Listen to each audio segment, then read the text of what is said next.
দ্বৈত নাগরিকত্ব ও তথ্য গোপনের অভিযোগে ঢাকা ১১ আসনে বিএনপি মনোনীত প্রার্থী ডক্টর এম.এ. কাইয়ুমের প্রার্থিতা বৈধতা চ্যালেঞ্জ করে ১১ দলীয় জোটের প্রার্থী ও জাতীয় নাগরিক পার্টির আহ্বায়ক নাহিদ ইসলামের রিট সরাসরি খারিজ করে দিয়েছেন হাইকোর্ট।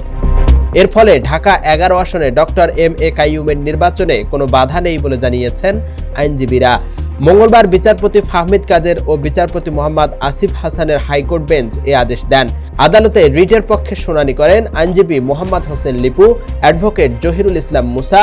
কাইয়ুমের পক্ষে শুনানি করেন অ্যাডভোকেট আহসানুল করিম, ব্যারিস্টার রুহুল কুদ্দুস কাজল, অ্যাডভোকেট মাহবুবুর রহমান খান, ব্যারিস্টার কাজী আক্তার হোসেন। সোমবার নাহিদ ইসলাম এ রিট দায়ের করেন। রিটে ঢাকা ১১ আসনে বিএনপি মনোনীত প্রার্থীর প্রার্থিতা স্থগিত চাওয়া হয়। প্রধান নির্বাচন কমিশনার সহ সংশ্লিষ্টদের রিটে বিবাদী করা হয়েছে। নাহিদ ইসলামের পক্ষে অ্যাডভোকেট জহিরুল ইসলাম মুসা ও অ্যাডভোকেট আলী আজগর শরীফী রিটটি দায়ের করেন।